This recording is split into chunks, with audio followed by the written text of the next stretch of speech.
এখন আমরা রওনা হয়েছি আমাদের বাসার পাশে একটা রেস্টুরেন্ট হয়েছে, সেই রেস্টুরেন্টে খাওয়া দাওয়া করতে যাব।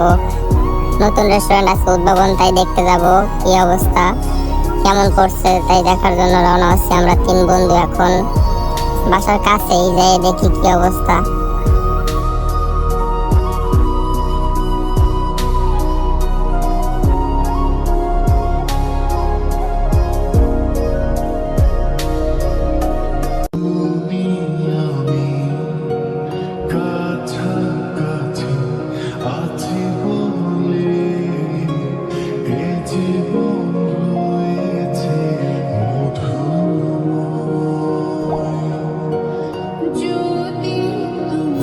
দেখতে দেখতে চলে আসলাম সেই হোটেলে। এই জায়গায় নতুন একটা হোটেল হয়েছে, নিচে সেলুন আছে, উপরে হোটেল। জায়গাটাও খুব সুন্দর। আমার বন্ধু তো আগেতে উঠে পড়েছে, দেখি আমি যাই দেখি কি অবস্থা। বাসার পাশেই যাই দেখি।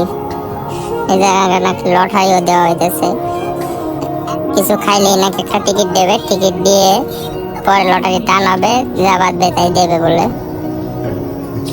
বাসার কাছে তো একটা সুবিধা হলো, বাসার থেকে আইসেই মাঝে মাঝে খাওয়া দাওয়া করা যাবে। জায়গাটা আসলে খুব সুন্দর, ভিতরেও খুব সুন্দর ডেকোরেশন করছে, নিচে পাক শাক হইতেছে। আর এই জায়গাতে দেখাও যাচ্ছে যে পাক শাক নিচে হইতেছে। তার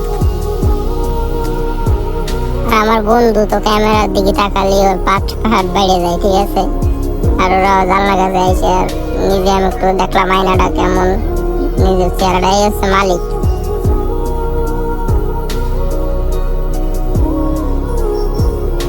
ভিতরে যায় বসি এবার আমরা সবাই।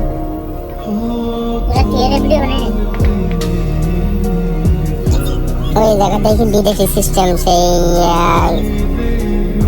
অর্ডার করতে হবে নাকি এই জায়গা। তা আমরা বিরিয়ানি অর্ডার দিলাম, দিয়ে হলো বিরিয়ানি।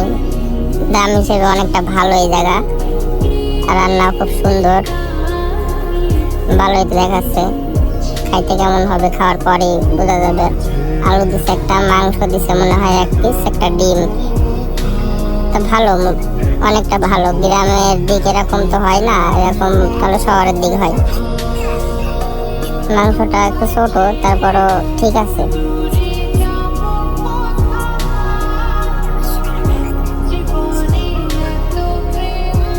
খাওয়া শুরু করে দিলাম, খুব সুন্দর রান্না হয়েছে। এই জায়গাটা অনেক সুন্দর। এই যে খাওয়ার পর আমাদের একটা টিকিট ধরায় দিল, টিকিটটা নিয়ে চলে আসলাম। এখন চলে যাব। আর এটা হচ্ছে আমার প্রথম ব্লগ ভিডিও, সেরকম ব্লগ ভিডিও আগে কখনো বানাই নাই, তাই হয়তো হয় নাই ঠিক মতো। আপনারা সবাই সাপোর্ট করবেন যাতে আরো এরকম ভিডিও বানাইতে পারি। আমি আগে পরে এরকম ভিডিও কখনো মুখ দিয়ে বইলা বানাই নাই।